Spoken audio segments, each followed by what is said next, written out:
It's the Opie and Anthony program live from Bill's Bar, Lansdowne Street, behind the Green Monster. Yeah. Opening day, Sox and Yankees coming to the stage. I guess his real name is John, but we know him as Spaulding from Caddyshack. Spaulding. You guys, let's hear it for Spaulding. How you doing, man? Opie's wanted to don't fall off the stage. Hi. Nice to meet you, buddy. Wow. Only the biggest celebrities for the Opie and Anthony program. That's right. Hey, where's the volume on these headphones? It's really loud. Did it just get really loud? Thank you, sweetie. No, it's been loud. That's, wow. Oh, you know, thank you. one of the biggest movies ever. Wait, I got to get my paparazzi glasses on. Yeah, that's him. I can hear it in his voice. So, where's all the naked interns? Well, Ben, you said there was... did Ben make promises that there was going to be nudity or something? God, and we got a couple of very attractive girls here. That's afternoon, right? The mornings it's kind of you really got to be a whore to take your clothes off this early in the morning. Yeah. You know, so it's kind of yeah. You gotta be a whore, please. Just one of you. Please, one. You know, I think it would be really nice if Spaulding saw a pair. I think so. Yeah, you would wow Spaulding? Oh, she's pointing at you like you were going to do that. The one girl's pointing at the other one. Miss, would you be willing to wow? Anyone? You wouldn't? Any ladies? No, their parents are right outside, so that's probably... Hey, probably why. Wait. There we go. Well, that'll work. Hey, is Olivia Newton-John here? It'll only take half the time. Oh, Jesus. Oh, my God. So, you guys are pretty popular in Boston, judging by the turnout this morning. Apparently so. Wow. A little bit. Although if the game wasn't like 50 feet away, I don't think they would have shown up. But it's not. Those pesky Red Sox getting in the way of your radio show. Exactly. Now, I got to ask, please, I'm a huge fan of Caddyshack. All right. Who isn't? I looked up your name on Internet Movie Database. Yep. And you have one entry. Yes. It's Spaulding. That's it. And that was it. What happened? I thought maybe that would cascade you into show business. Well, that was certainly the plan that I had initially, but as you know, as one run writer put it, you can't top that. There's nothing. Yeah, I just couldn't. You know, after that was it. That was. You have any offers? Softcore porno? Softcore porno, some bad B horror movies shot in Denver under another name, things like that. But other than that, no. And it pretty much put the kibosh on my commercial career. I was doing commercials. You were doing commercials? And I was the kid that, barfed in the Porsche, as you know. And then you'd go up, and I remember the very next week I went up on a Sprite commercial. Yeah. And the guy was, you were really funny, but we can't use you, but you were really cool, Yeah. Good luck. So they didn't want to have that associated with their product. And really, honestly, I haven't acted since probably 1982, something like that. Really? Yeah. Oh, what's going on with the feedback? You're killing us. Jaime's working on it. Oh, that hurt. Is that me? Am I doing that? No, it's just the thing. It's just that thing. If you do that with that, yeah, there you go. Fix your microphone, Spaulding. You're playing golf today. Yeah. You'll get nothing and like it. What's everybody's favorite line? Is that it? You'll get nothing and like it. I like. Duty was a hit, though. I got a couple of these. Duty. How about we turn it up a little bit? Hold on, there you go. bit. Let me hear this one. I got it from a Negro. That was a good one. That's a good. That's a good PC comment. Huh? They've cut. In the new versions that are showing on HBO and that they've cut all of that out. Are you kidding? Yeah, you can't. That? They cut that whole sequence out because Thank God for DVDs. Exactly. Oh my God! Were you part of the DVD that came out? No. Special. Wow, why didn't they include Spaulding? That's I was wondering that myself, but I was mentioned in it because we used to have tank battles on the golf carts on the golf course, and we staged Rommel's campaign in North Africa with all the. So the golfers would show up in the morning, and we'd been out. The golfers would show up in the morning. We'd been out. Late, I'll bet. Pesky golfers. Yeah. We'd been out on their golf carts all night, and they were supposed to be charging. So, and they were sort of we would sort of try to return them and actually put the chain back through, but they were all muddy and broken and tires flat and the batteries all done, and they couldn't figure out what the hell was going on, but they mentioned that in the video. Yeah. Would you shut up? I'm trying to conduct an interview with one of the greatest movie actors of all time. Next to Leatherface from Texas Chainsaw, right? Slow down. Now, I got to know how you got it. You were doing commercials, but doing commercials. I actually met I was in New York. I met an agent through a friend of mine who was really pissed that I got cast. He was like, and his agent called me and said, "Hey, is that?" Okay, she said, "Is that fat friend of yours still in town?" Fat friend. And Michael was like, "Yeah." So he called me and said, "Jackie, her name is Jackie Walder. Jackie wants to see you for a reading up at her office." And about 2 weeks later, I read for Brian Doyle Murray and Doug Kenny, who's now passed away, and a couple other people, and then it was about 3 months later after that I got cast. So Did you stay in touch with Ted Knight after that? I did. You did? Yeah. Ted was a real favorite. He was a really nice guy, real family man, real solid professional actor. When's the last time you saw any of those guys, like Rodney or Bill Murray? Well, Rodney. Well, I mean, you could have seen Rodney recently. Not recently, right? Well, I mean, up in the last 20 years, you might have seen him. Jesus. I don't mean this week. I see Rodney and Ted and all those people every night. They come to my bedroom. The last time I saw Rodney was actually about 2 summers after the shoot in like the early 80s. Oh, okay. And I went to his club and kind of hung out there. It was kind of fun. Rodney and I actually never really got along that well. Really? Yeah. I don't know. He just didn't like me. I don't know. Can you imagine like this is my young actor, your first thing, and having somebody like Rodney Dangerfield not like you? That was probably why it was my first and last, right? How do you know he didn't like you? He just, I don't know. He thought I was. Wow, this is getting ready to feed back against something awful. Is that me? Nah, it's everybody. This is one of our live shows. It happens. Devil. There's nothing we can do about it. We just have to plow on through and try. I never figured out why he didn't like me. Really? Also, I didn't really think he was funny. I guess that's my bad. Rodney? Well, you got to understand, Rodney at that time his career was just taking off. Rodney used to enjoy. This is yelling out character names. Do the booger scene again. Lazy. Rodney would used to enjoy copious amounts of, shall we say, an herb that looks like oregano. Oh yeah, he was smoking pot all the time. All the time. Yeah, he used to get high on our show back in New York. Yeah, and he would. What he would do is he'd get really stoned at night, and then can you say that on the air? Sure. No. Absolutely. You just can't say fuck. You'd be walking down the hall, and he'd literally. It was kind of cool because it's like Rodney, but after like a week of this. Whoever it was, he would just grab you, take you into his room, and have his way with you. No, he would make you sit down and listen to his comedy routine the night before, if it was at the club, over and over, like literally, like hours on end. He would like sit there and watch it while you're listening to it. Go, but that wasn't funny. That wasn't funny. Why aren't you laughing? And you'd go like, "Geez, what an asshole!" It was kind of cool the first night. Like Rodney Dangerfield really, thinks, is concerned about what I think. And after a week of it, it was like, this is really stupid. This guy's like wacko. The other thing he would do would be, I'm not going to get sued by his family. Of course not. No. Great. Excellent. No. Spaulding's paranoid. Yeah. He would be... If he sues you, hopefully it'll be in front of Judge Smells. Okay, Spaulding. You don't have to pay anything. Okay. Get your foot off the boat. That's a very good imitation. Oh, thank you, sir. Excellent.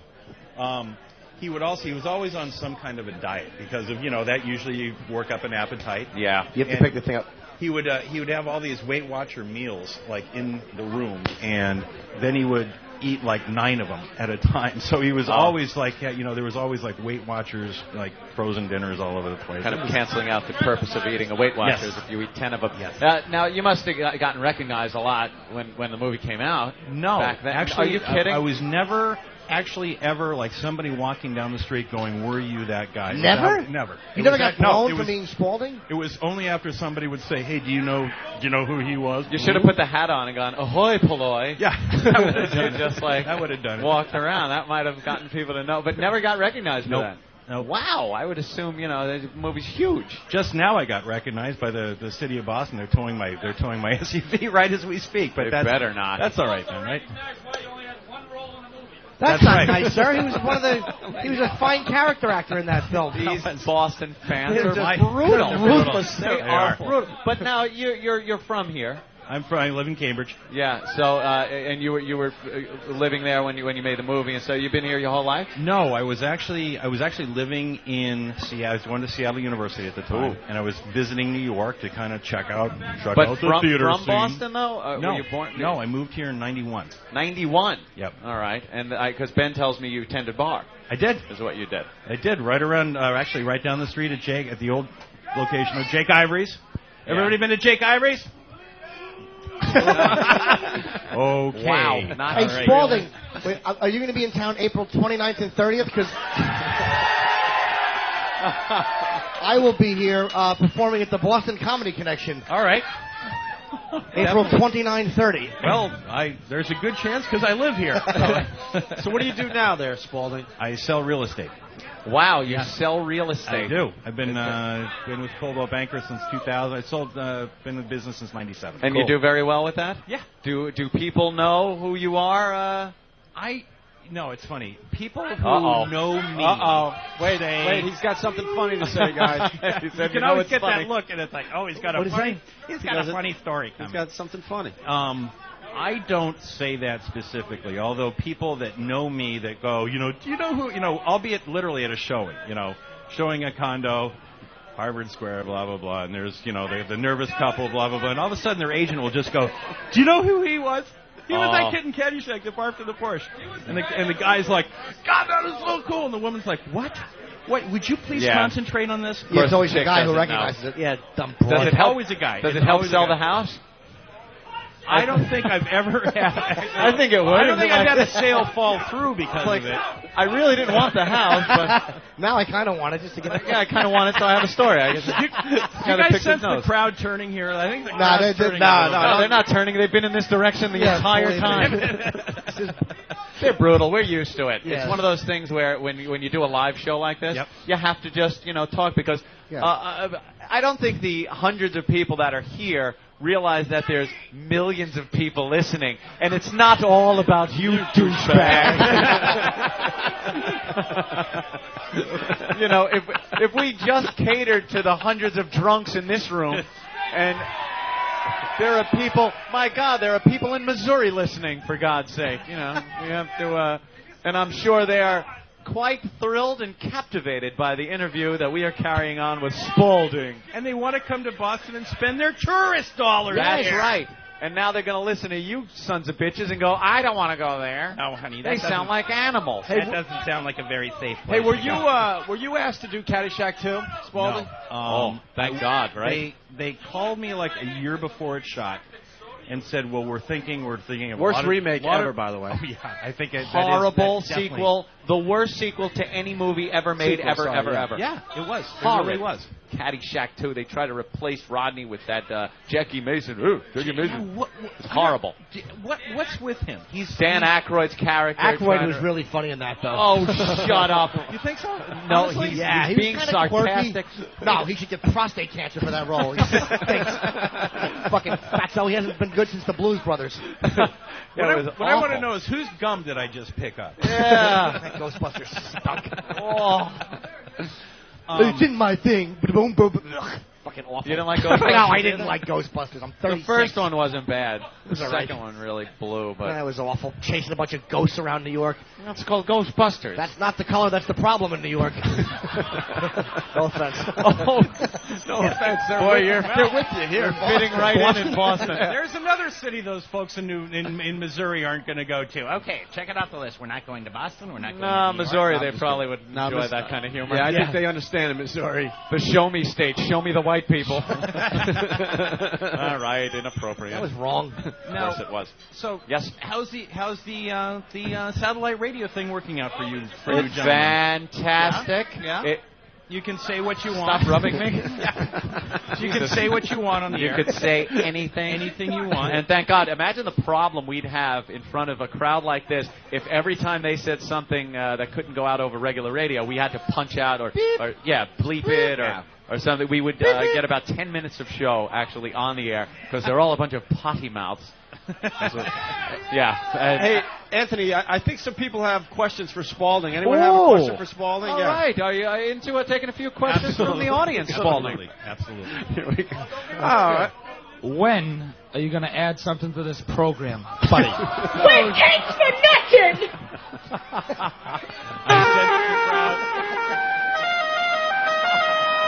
What question is that? And the funny thing is, that was directed at me. The crowd is turning. Is that so? Who made you pope of this dump, huh? All right, why don't we try another one? All right, another question. Honestly, man, did you get a piece out of those two chicks in that film? Because that blonde chick was fucking hot, man. Smooth question. Hey, I'm fucking shit-faced by now, That is a drunk individual. Holy shit, you should have a clock in your stomach, you mumbling dummy. Did you fuck Lacey Underall? I was thinking, I guess, Lacey or...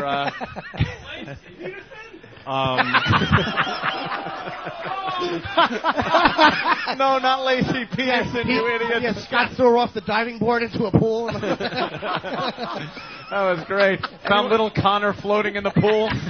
Fetus! He runs out.